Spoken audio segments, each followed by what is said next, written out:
Okay, so we left off halfway through topic 6, where we're talking about the transfer of energy. So we had already talked about two types. The first one was radiation. So radiation, remember, that's the movement of thermal energy, but without the movement of any particles. So I had shown you in class where we get a lot of our radiant energy is the sun. And I proved it to you by opening the windows, and we had the sunlight coming through the solid glass window. The energy can get through, that thermal energy can get through the solid glass, meaning it's not made up of any matter. Remember, matter is made up of particles because it can be weighed, like it has a mass to it, or it takes up some sort of volume. Energy by itself doesn't have that. And then we also talked about how energy can come in different forms called electromagnetic radiation, things like microwaves, radio waves, visible light, and how that energy travels in the form of a wave. The next type of energy transfer that we talked about was conduction, and that's moving thermal energy through solids. So basically what we said was the solid particles closest to the energy source are going to start to vibrate a little bit faster because they're gaining that energy. And if they're gaining energy, the temperature is going up because the kinetic energy or the speed of those particles is increasing. As those particles close to the energy source start to vibrate faster, they're going to kind of bump into the particles next to them, causing those ones to vibrate faster. And it's going to kind of cause a chain reaction throughout the entire solid. We also talked about the difference between a conductor and an insulator. So conductors allow the movement of energy through the particles, through those vibrations. Insulators prevent thermal energy from passing through. So the example I talked about in class was a frying pan. The metal part of the frying pan was the conductor, right? You put it on your stovetop, the entire metal surface heats up. It starts kind of at the bottom of the pan and it works its way all throughout. But the handle of the frying pan is either going to be wood or it's going to be made out of plastic, which is an insulator. Those don't allow thermal energy to pass through. And that's a good thing so that you don't burn your hands. The last type that we ended off talking about was convection. So convection is the transfer of thermal energy through fluids, specifically liquids and gases. So make sure you are following along with the notes that I gave you in class. If you don't have them with you, they are on D2L, so you can either copy them down and then fill in the blanks. You can print off the PowerPoint slides themselves, and then that's your set of notes. Or you can print off the fill in the blank notes and just do what we always do in class and fill in those blanks. So convection is a process by which a warm fluid moves from one place to another, carrying thermal energy with it. This occurs in fluids, and so fluids are gases and liquids.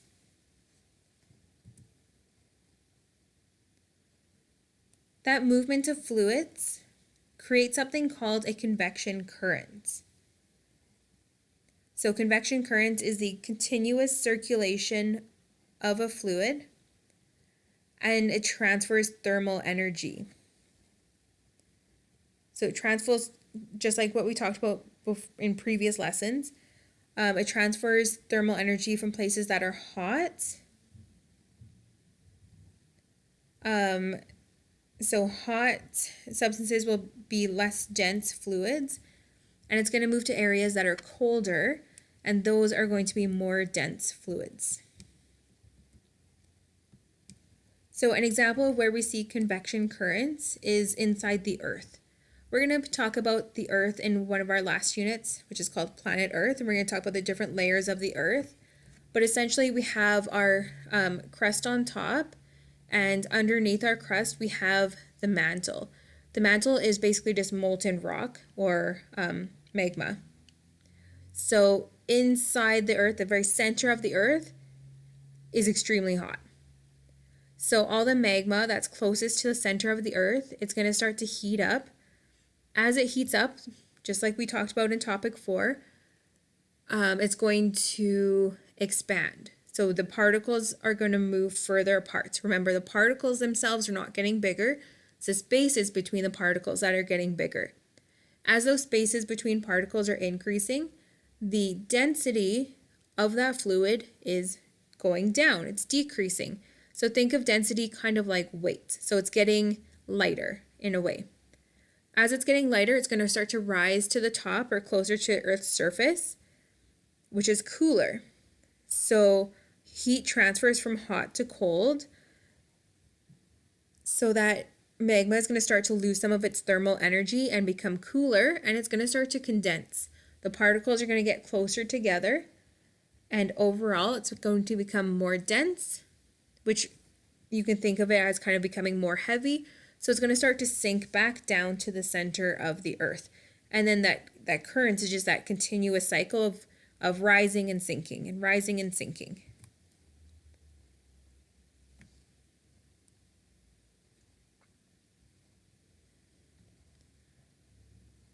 So parts of the Earth. That's where we see convection currents.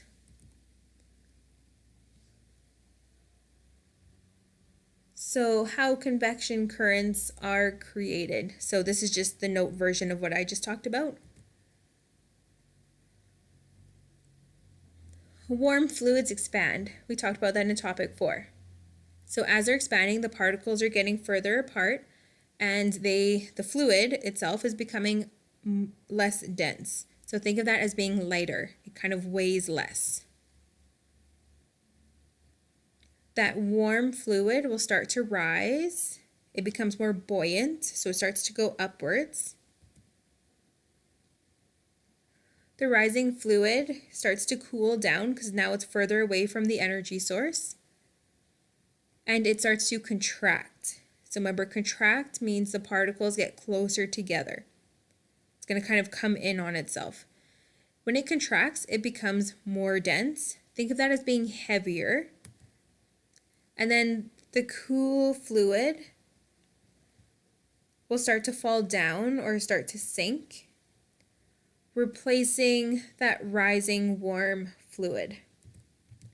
So if you look at that little picture, we have our energy source, so something like a candle or a Bunsen burner or fire or something like that. It's going to warm the air right around it, right around that flame. So the warm air, remember air is a gas, so it's a fluid. It's going to start to expand. Its particles are going to start to spread out, and it's going to start to rise because it's becoming less dense, less heavy. As it's rising, it's getting further away from the energy source, so it's going to start to cool down. As it starts to cool down, the particles will start to get closer and closer together, and the fluid will start to contract. As those particles get closer together, the overall fluid gets more dense or more heavy, so it's going to start to sink and fall back down towards the energy source.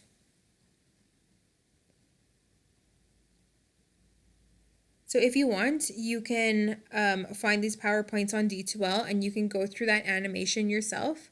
I'm just going to skip over it for now because I know we have some summary videos coming up. Right here. So we're going to watch these videos all about thermal heat transfer. There's a fun song one too, so we'll watch that one too, and then we'll just finish off our notes.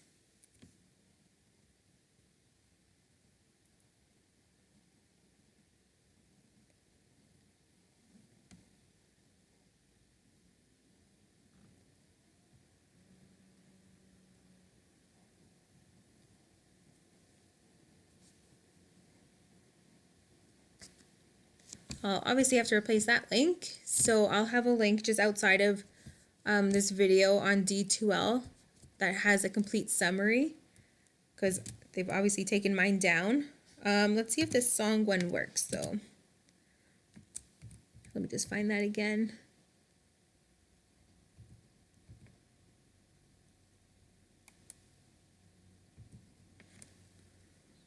This one I just have to copy and paste the link.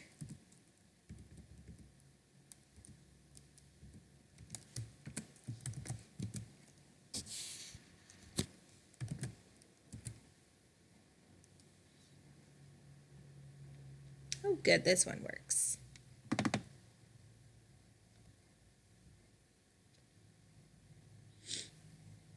In music, you're basically having a conversation. There's a question. There's an answer. Skip that ad.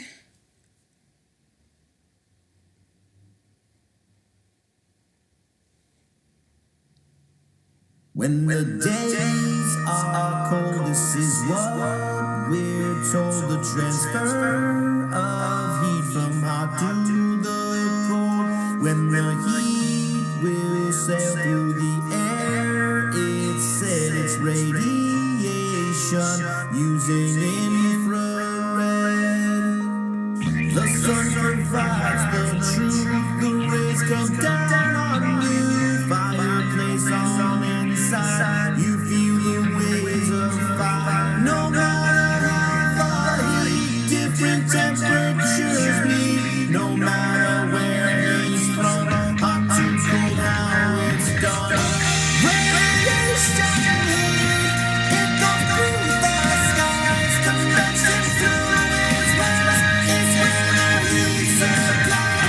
Don't get too close, you touch the fire. Convection heat goes by, 3 ways heat is supplied. At all on the sand that's warm.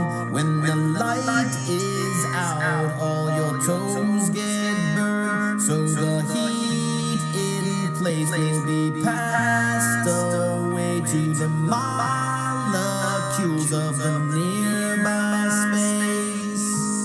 All this is conduction, works well in solids. Though this heat will come through liquids, bad it's true. No matter how the heat, different temperatures meet. No matter where he's from, hot to cold, how it's done. Radiation heat, it goes through the skies. Convection fluids rise, it's where the heat supply. Don't get too close, you touch the fire. Convection heat goes by, 3 ways heat is supplied. They say when heat will make the fluids near it change. The liquids and gases make convection currents. The air it changes right from source of heat or light. It's moving to and fro, bringing heat with it now.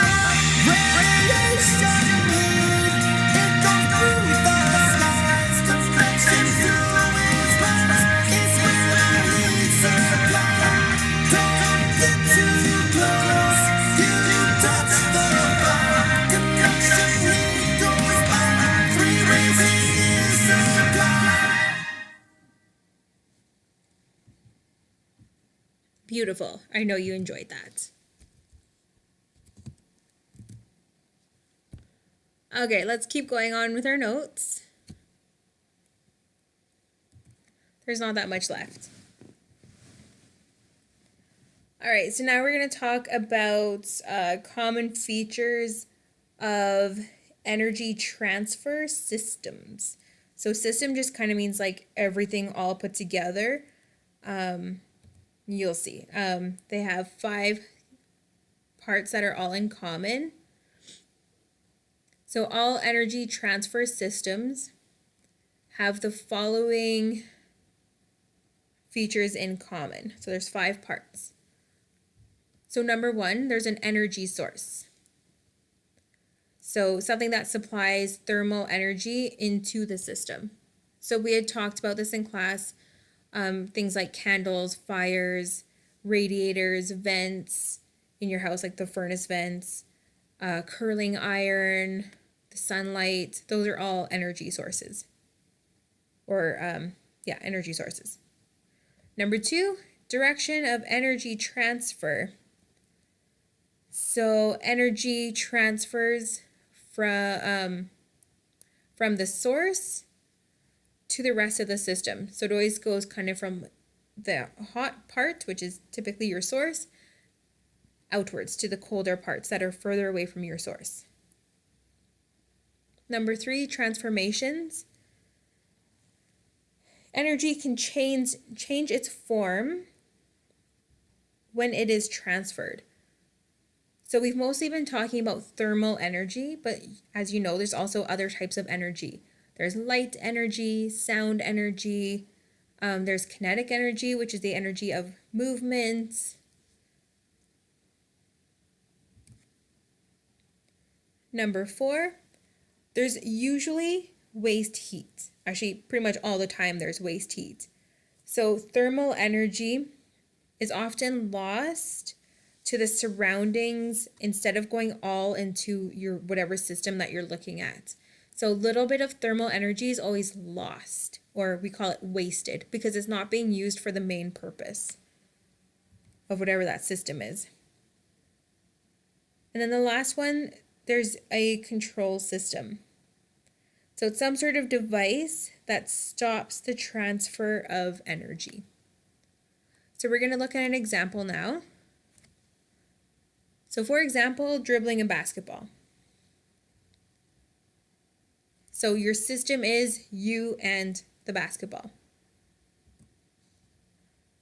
So the first feature is your energy source. So dribbling a basketball, the energy source, or the energy that actually helps move the basketball, is going to be your moving hands. Number 2, energy is transferred, or the direction of energy is from your hand into the basketball and then down into the floor. Number 3, this one talked about energy transformations. So moving your hands, or moving energy in your hands, is transformed into the moving energy of the ball. And you're also creating some other forms of energy. So you're creating some sound energy.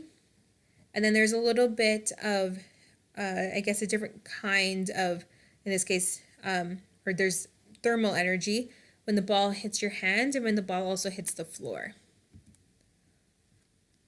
Number 4, some of the energy that you're pushing down on the ball with is lost as heat. And that's because there's a little bit of friction, like I just said, between your hand and the ball, and then the ball and the floor. You're probably thinking when you play basketball, like, yeah, you heat up because you're running around and you're sweating.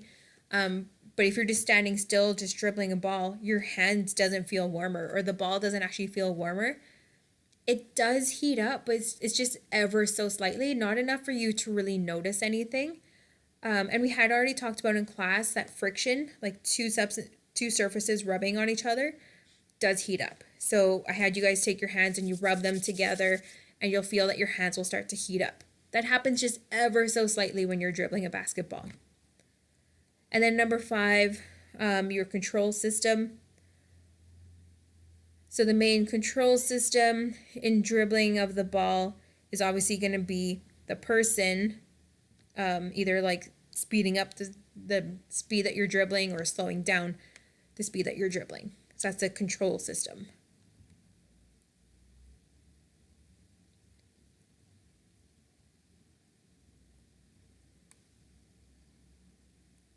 All right, so we've gone through conduction, convection, and radiation. So 3 forms of thermal energy transfer. Looking at this picture, you can write it on your notes, or you can just think about it in your head. What type of energy transfers do you see in this picture? So we have our guy roasting marshmallows. Pause the video and maybe write down a couple ideas. When you unpause, we can talk about it.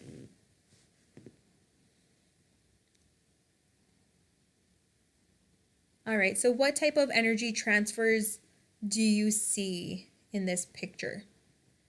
So let's go through all 3. The first one, conduction. Is there conduction in this picture?